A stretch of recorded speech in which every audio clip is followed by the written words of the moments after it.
everybody, and welcome to my Oshi chapter 125 review. This chapter is titled Dazzled. And yeah, that's a chapter title which does actually come up compared to last week's. I forget what last week's was at this point, but I remember it didn't come up very well. So yeah, like I said, Oshi chapter 125 came out today, Wednesday, the 26th of July of 2023.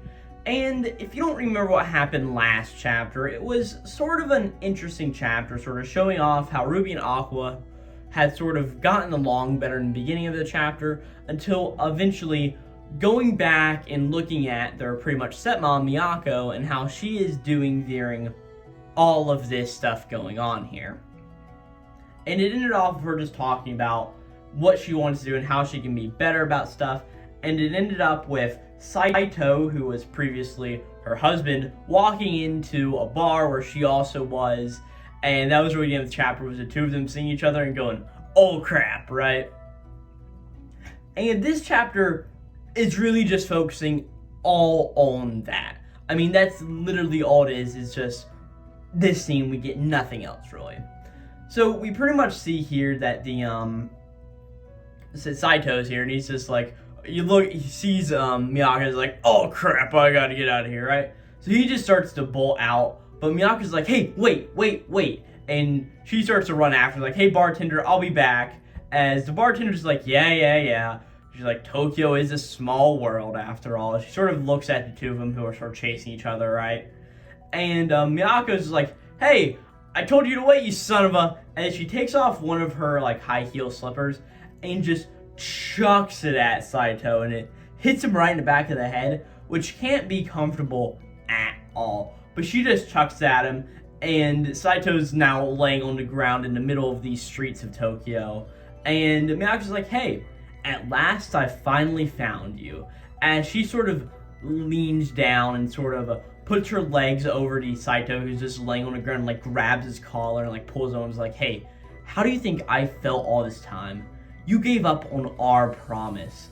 What have you been doing all along, you idiot? As we sort of, at this point, get into a flashback of Miyako's past. We pretty much learn that when she was a younger child, I don't know how old she really was. It doesn't really give us an idea. But it's like, whenever she moved to Tokyo, she saw the lights for the first time, and they were sparkling bright from top to bottom, like everything was lit up around her, and they stole her heart in an instant. And we see her just like, I thought this city was a place that I belonged. And we get more narration just going from her pretty much saying, the city at night is like a game. We earn experience points and money by defeating small enemies, leveling up, and buying strong weapons, right? And that's what we see. It's like just her interacting with a whole bunch of rich people in like the nightlife of Tokyo. And we then see like she levels up and she buys strong weapons such as more makeup and better like clothes and that sort of thing. So whenever you get more money and get more successful, you buy these things to help you on your journey pretty much, right? And she's like, my days of talking to adults who are filthy rich had become normal, and all of the college guys were starting to look like brats to me. And we sort of get this idea of, yeah, she probably moved there for college and sort of just stayed, because that is really, we get that at here in a later point that, yeah, she was here during college, so.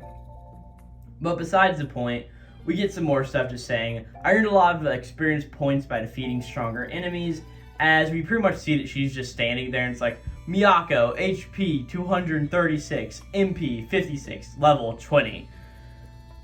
Sure, it's just like a weird video game analogy. It doesn't quite work in this scenario, but it works close enough, right?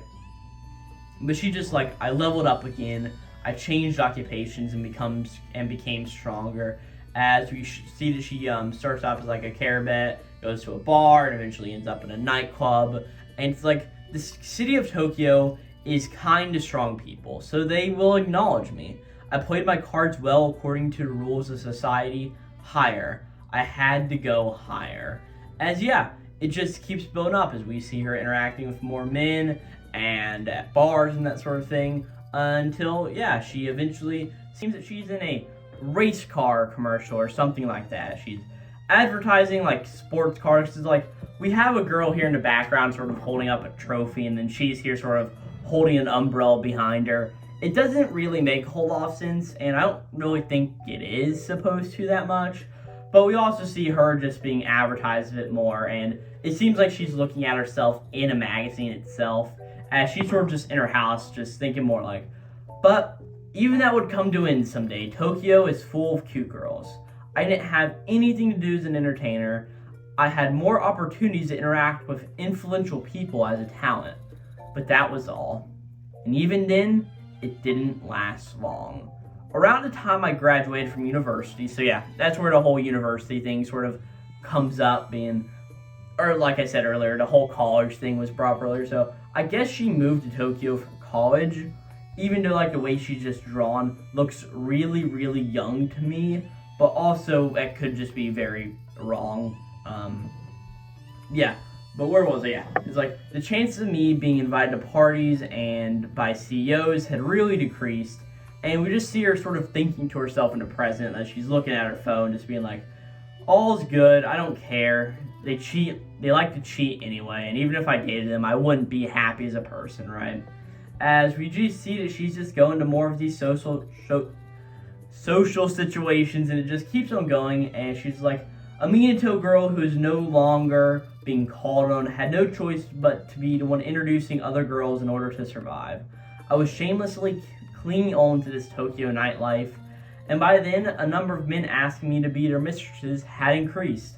As, yeah, we see that she has to take the role of being, instead of one of the girls at a nightclub, one of the ones taking people to see. Yeah, and we also get a note of what a Minato girl is, and it's, Minato girl is a young woman who likes to spend time in fancy neighborhoods like the Minato district, where many wealthy people gather, so yeah. Somebody who likes to do that has to find an avenue to survive once they can't really do that, right?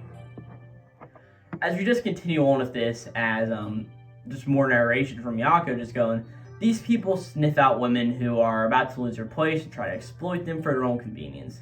Until they get tired of those women who dreamed about this dazzling town. As we see she's sitting and talking with some man, as we get a familiar sunglasses approach and familiar hairstyle coming up behind her. As we see, yeah, this is a young Saito, and they were around the same age here and doing the whole nightclub thing and all that sort of deal, right? As we see they're both talking later on their own, and Saito's just like, are you going to do night work forever? And she's just sort of having a very blank stare. And Saito's just like, there's nothing... And Saito just continues, if there's nothing you want to do, just work for me then. As we sort of see that she just thinks of this. She's like, I long for those dazzling things. I thought it was ironic that someone like me who hadn't done well in the entertainment industry would get a job to support other people's dreams. As, yeah, I mean, that's the role that she played in Ichigo or Strawberry Productions, whatever you want to call it, whatever translation you read, if you use the Yim Press one whenever it comes out, or if you use the, oh boy, what am I reading this off of? Manga Plus one whenever it appears, right? But as it continues, we just see like her driving a car and her interacting with all of the talents of Biko Nahanchi back in the day. And she's just looking at the back of Ai as she's doing a performance. And she's just like, the light I've seen from the back wasn't as bad as I really thought, right? As we see after this sort of performance of Ai going on, right? We see that Saito is like, hey, Miyako, will you continue to support me from now on? I'll work hard, I mean it. If you say yes, I'll show you the most sparkling screen in this world. Obviously showing, yeah, it's probably the Tokyo Dome. That's the big idea, right? And Miyako's even like, the most sparkling scenery. It's like, yes, we see an image of the dome, and it's like, someday I'll fill this dome with glow sticks. It's everyone's dream. And yeah, it's a dream that they all had that was going to be realized before I tragically got stabbed in the back in a twist that most people weren't expecting. That's good old first volume for you, right? But after all this sort of backstory, we cut back to the present where Miyako is on the ground still, sort of pinning Saito down. It's like, you said you show it to me, but you gave up on your own and ran away. even though I haven't given up yet. As we see that she's here and just still crying, as we see a bunch of people are sort of just walking around the situation. I sort of wish we saw some of their faces just to look down like, huh, what's going on there? But who knows, this could be common for the nightlife in Tokyo. Who knows? I don't know. I've never been to Tokyo.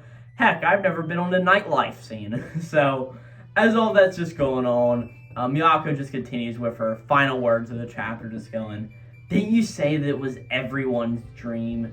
As she's still pinning Saito down, and that's where we end off the chapter. Now, for being an 18-page chapter, I just really feel like this chapter has a lot less than most people were sort of like expecting it to hold. I mean, it does give Miyako's backstory, and it goes on for a solid, what's that, 2, 4, 6, 8, 10, 12, 12 plus, what is that, 1, that's 13 pages, right? So we get this sort of backstory for her, and while it is very interesting, there's a lot of it that I just don't personally understand, because I've never gone on a nightlife scene. I am not old enough to do that, mind you, but it's just not something that I've really seen and been around yet, so I just don't really know too much about it. And the whole idea is just that, yeah, Miyako is still trying to pursue this dream that Saito gave to her, but Saito has sort of run away on his own and may end up coming back to it, and he may not. So it's really the whole big long short of the chapter. Next chapter will be coming out in 2 weeks. We have a 2-week break again, so it's going to be coming out on August the 9th of 2023. So yeah, we're going to have a little while until we get another Oshi no Ko chapter, but whatever. I mean, this was a fine chapter. I really don't think it was one of the best chapters, but really, I think that most people have really been waiting on the whole Ocarina stuff, and that was like such a big event, and now it's going to this. And while I do still think it is really good and very interesting, it doesn't really hit all of those spots with like the video game reference, for instance, but it is building up a very solid narrative, and I will be excited to see where these two characters go in the future. I mean, are they going to continue working together again, and just how's it going to work? And will Miyako ever be able to see that dazzling starlight of Tokyo Dome? So it'll just be something to check out eventually. But yeah, like I said, that's really all for me. This has been Oshi no Ko chapter number 125 by Aka Asakasa and Mingo Yori. Oshi no Ko, yeah, chapter title is Dazzled. And yeah, people were very much dazzled in this chapter. And without further ado, if you like my Oshi no Ko content, I've got plenty of other videos on the channel. And if you would like this and like some of those other ones, if you watched them, hopefully you want to consider dropping a like and subscribe and do all that good stuff. And I don't have too much else to say, not anything I haven't said before. And with that, this is going to be Glowplasma231 out.